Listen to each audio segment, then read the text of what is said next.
Hey guys, what's up? JP here for another Hero Spotlight. Today we're going to be taking a look at the hero Nova. You guys requested it, so that's what we're going to be doing. It's on the map Cursed Hollow. I don't think we've actually done a Spotlight on this map yet, so we'll also be talking about that. But joining me, we've got a special guest here, one who's played Nova, I think primarily the entire time she's played Heroes. It's none other than Kaitlyn from Roleplay Eben, as well as being a StarCraft 2 streamer herself. What's going on, Kaitlyn?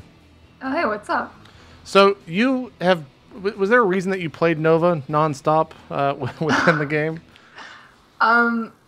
Honestly, I was watching GSL one night, and Wolf and Tasteless were talking about how excited they were for Heroes, and then Wolf was like, I can't wait to play Nova. And then I was like, wait, Nova's gonna be in this game. I can't wait to play Nova. So yeah, then I started playing her a lot, but she really fits the kind of character that I like playing. You know, ADC, kind of a glass cannon. Positioning is really important. Right. So right now I'm mousing over the different skills here. Her main skills, she's one of her passive, I guess her passive abilities, she is permanently cloaked after being out of combat for 2.5 seconds. I think it's the same time as Zeratul. I don't think there's any difference there. Then you have her ability Snipe, which is her long range kind of, I would probably call it would you call it an opener and finisher? It can kind of do both purposes. Is that agreeable? Yeah. Yeah, I agree with that. Until you get maybe poison, then I would say that's like the only opener I would really use. But. Right. Pinning shot, which is her W, which slows the enemy for 30% for 2.5 seconds. Holo decoy, which is probably one of her more interesting abilities, I think, where it spawns a cloaked decoy for 5 seconds that appears to attack enemies, and using this ability does not break cloak. And then her ultimate, not really an ultimate, it's just her fourth ability, but we'll get to that later on when I unlock it. So in terms of the first choice that you go with for the level 1 talent, what do you typically go with? I usually only get the Psyop range increaser. I know that Path of Wizard gives you more mana, and early on that's kind of a concern, but it's only 1% each level. So only when you get to level 20, you have 20% more mana, where like right from the start, if you get the Psyop skill, you'll always have a 20% increase in range. Right, okay. And I think that's what I chose here. I know this is the second time I've ever played this hero, so obviously I'm not as experienced compared to you. I was playing with Ambush Snipe, I think, the first time, and I really just did enjoy it. The taser round, which increases the duration of the pinning shot to 3 seconds, I don't know if that's too viable. You kind of said in the opening that Nova is your ranged ADC, and getting that 20% range on Snipe, I think, is pretty pivotal. I mean, 20% is a massive amount. Yeah. I think she has the lowest HP in the game. There might be someone else who has lower HP than her, but yeah. She's very low. She's very weak, yeah, in that regard. And I think she's also probably one of the heroes that, I mean, you could see here I'm going down the middle lane to secure that kill on the Barbarian. I think she's one of the heroes that needs to be mobile as most. She doesn't really serve that much use in lane. Do you agree? I mean, because of the nature of the game, you don't really have to do that much in lane to be useful in lane, because you don't have to last hit minions or anything. Right. But I definitely agree that she's really good at going between lanes and picking people off.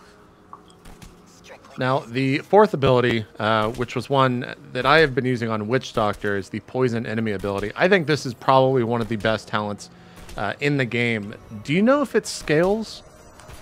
I actually don't know if it scales or if it's a set 180 damage. Yeah. It seems really good at every level. I think it might scale, because it does seem really good. I do think it might scale too. I know that I would... This is one of those skills where I really wouldn't consider getting anything else, because it can really make the difference between whether you can solo kill someone or not. Like, if you don't have poison enemy, then you might not be able to solo nuke Raynor. Right. Whereas if you poison him first, wait a bit for it to kick in, then you can actually 1 versus 1 him. Right. The other options are the Sniper Rifle, which gives you 1 attack and vision range, which is in the Blizzard algorithm. You can see here I get caught in the center of 3 people without a team at all. It was just a bad play by me diving in the center of them all.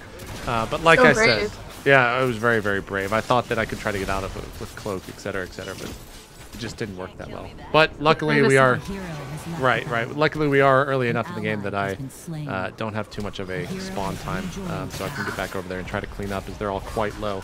The other options I think in level 4 are what is it? Lifesteal for 15%, and then the focused attack, which is just not all that strong. You can see the burst damage potential right there from Nova, which it gets crazy as the game goes further on. I would say that late game, her ultimate, which I don't want to talk too much about, but her ultimate triple tap is one of the best, especially with the level 20 change to it. But we'll talk about that when we get it unlocked. So. All right. Almost there. What I had a lot of, I guess, indecision in terms of how to use the decoy. What exactly do you use it for? Is it more of a help for damaging, or I got caught in the middle there again and screwed, but what are you using the E for? I use it for a few things. It doesn't do any damage until you get the holo drone upgrade, which I guess that's after your ult. It's the one right after your ult. So until then, you don't really do that much damage with it, but it's really good for soaking up damage. For example, if an enemy Nova is targeting you with triple tap, your holodrome, or just your normal decoy, will soak up all the damage from it. And you can also save other teammates by putting it in front of you. And then it's really good for sneaking up on someone and then using it in hopes that they'll unload all their abilities onto it. And then also, of course, for escaping, just like putting it down and then trying to juke your opponent and run in a different direction, so it makes it look like your drone is the real you. That makes a lot of sense. I hadn't really thought too much about that, because I would assume a lot of people are just going to blow a stun or some sort of CC on it right away just because the burst potential of Nova. Exactly. In terms of level 7, what do you go with? I think I picked Digital Shrapnel here, which makes the decoy blow up. Is that good or bad? Is explosive round better, or perhaps battle momentum? I'm not sure. The thing that I don't like about Digital Shrapnel is that you still can't control. You can never make her clone move. When you get the drone upgrade, you can target enemies with their skills, but you can never make it move. So I don't like the lack of control with that one. I usually just get explosive round, which it's not that great on this map. It's a lot better for the mines map where you're collecting skulls, because it allows you to do splash damage. It's really, really good for that map. Well, we've unlocked triple tap. I think I just ended up using it there. The two decisions are triple tap, which is a 3-shot ultimate that does a ton of damage that I think does scale. You can pretty much drop a assassin character, most assassins characters, to at least 30% damage if none of them are blocked, because they are the ability is blockable if you stand in the path of the bullet leaving Nova, and whoever it's trying to connect with, you can actually block that, which a lot of people, I think, at the beginning stages of their hero career don't know that, and it becomes very valuable and very annoying for Nova players later on. The other ultimate... And you can do it, you can do it at any point too, like it's 3 different shots, so if you don't have the HP to block all 3 of them, you can still save yourself and your friend who's getting targeted by, you know, blocking the last one or the last 2. Right, totally. The other ultimate option is the Precision Strike, which for a while there I actually argued, well, not argued, but debated with you is probably the best way to say it, in terms of how viable it is.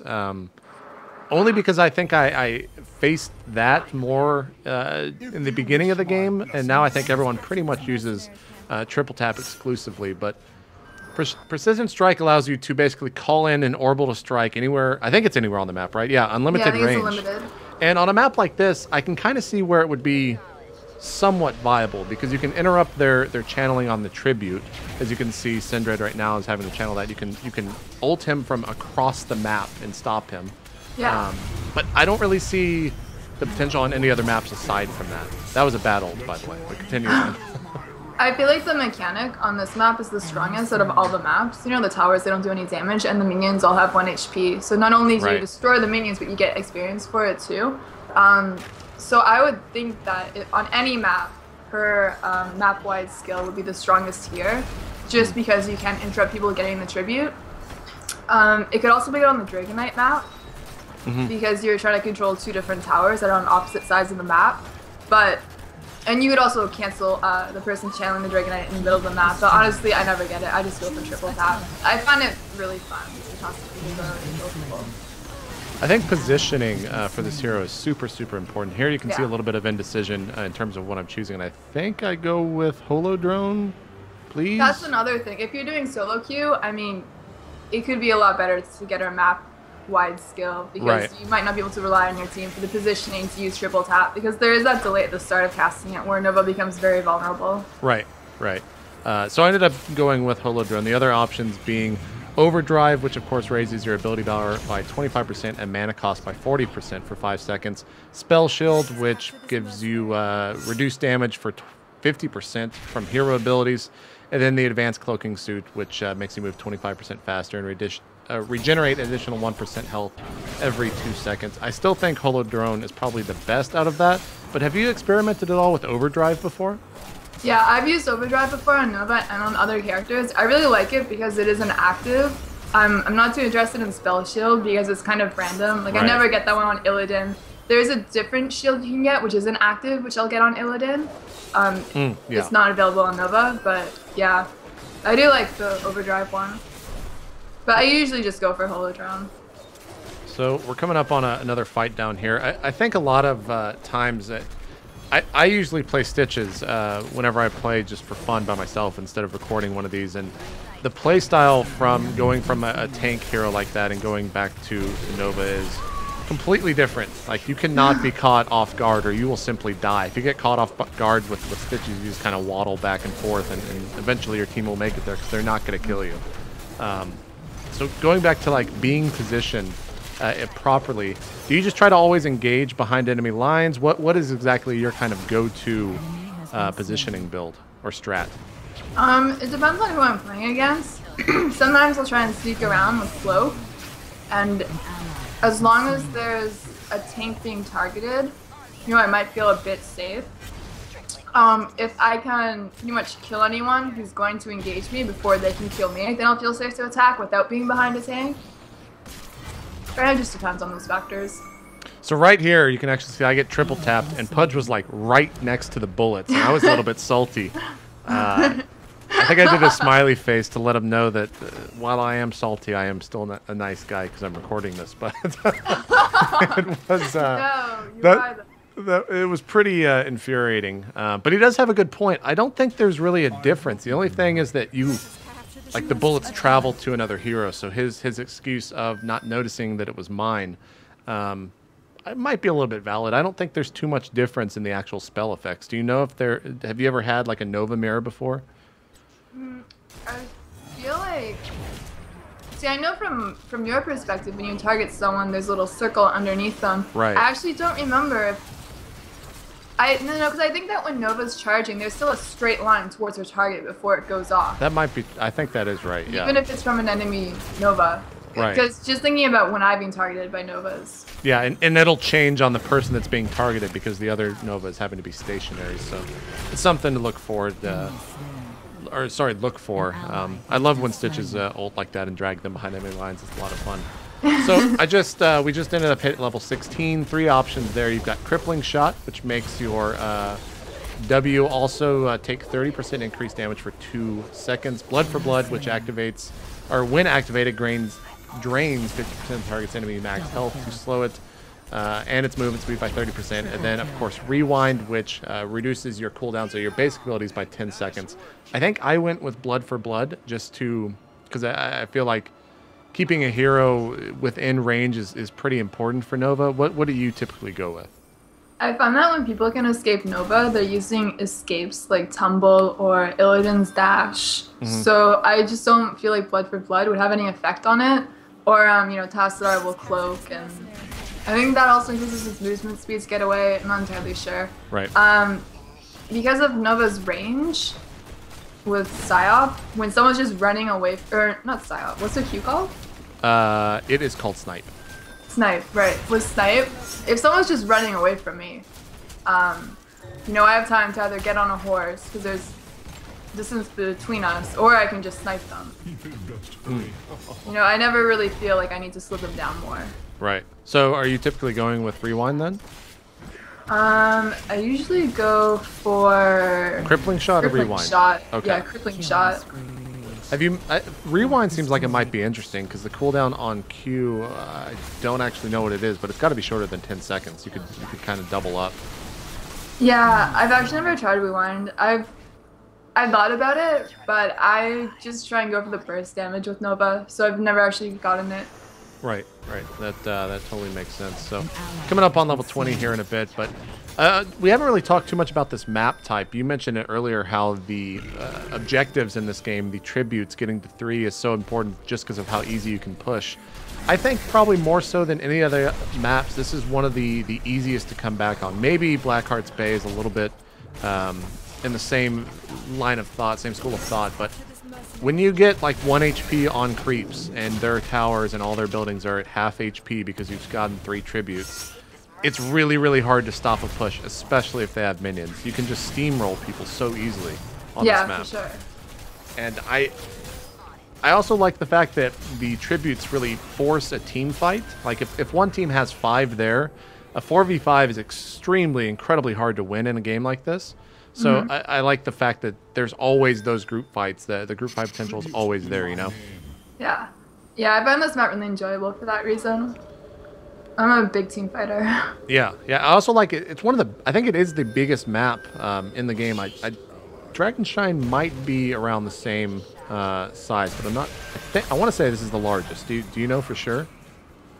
It's hard to say because of how the shrines, or the top and bottom shrines are positioned. Right. But no, I don't know for sure. I guess maybe the undead mines would be the biggest if you're counting the bottom, but... Yeah, if you count splitting the map, then I would say that's the biggest. But right. for, like, single map. Right. So, just a silly fight here as the Barbarian was trying to chase me. I feel like you can also kite pretty well with this hero. Oh, yeah. In a 1v1 situation. If it's a 2v1 and they have some sort of disable, though, you're more than likely dead.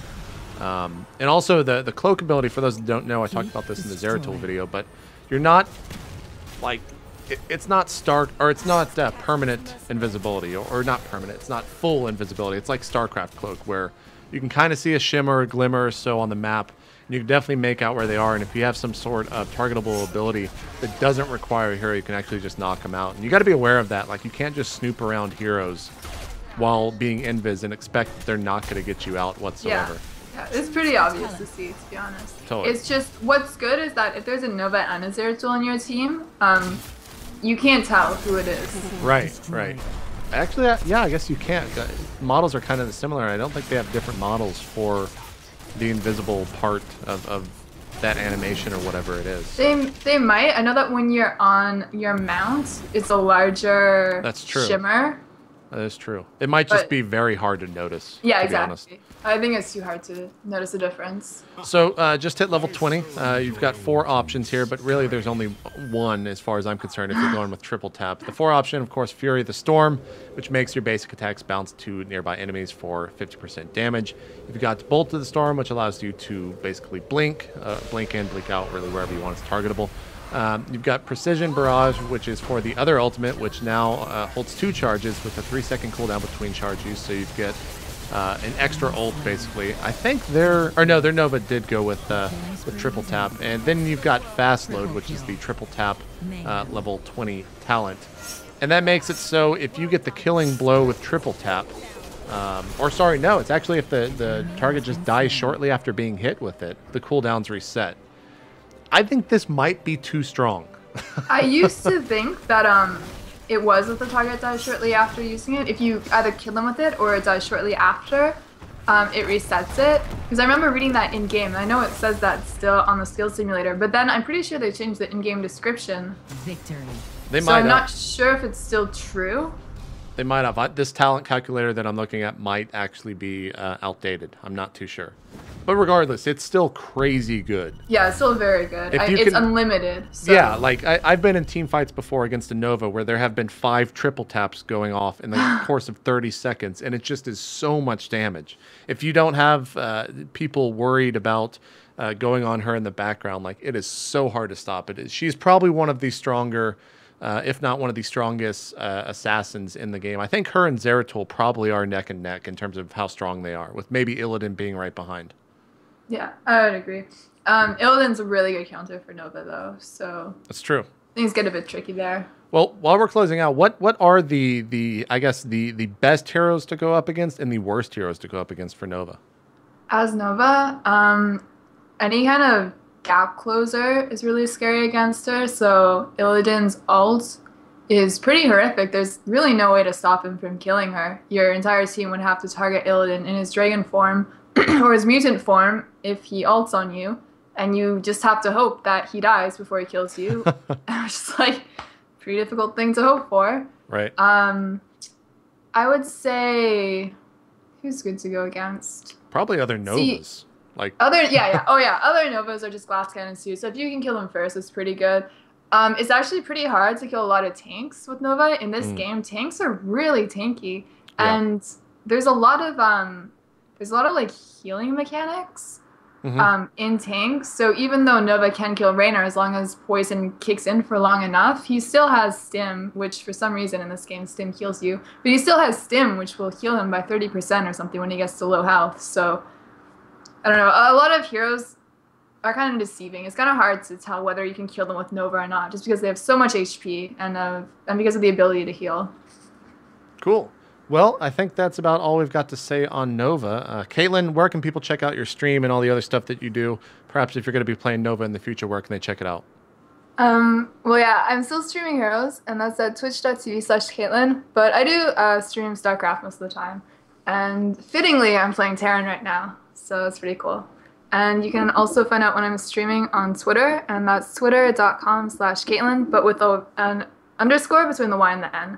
And I usually post, like, before I start streaming, 2 hours in advance. There you go. Cool. Well, that's all we got to say, guys. This has been another Heroes highlight. I will throw up a straw poll probably the next couple of days on Twitter, and you guys can decide on who you want to see next. But that's all we've got to say here, so we're out. I'm not Kaitlyn. You're Kaitlyn. I'm JP. We'll see you guys next time. Bye-bye. Bye.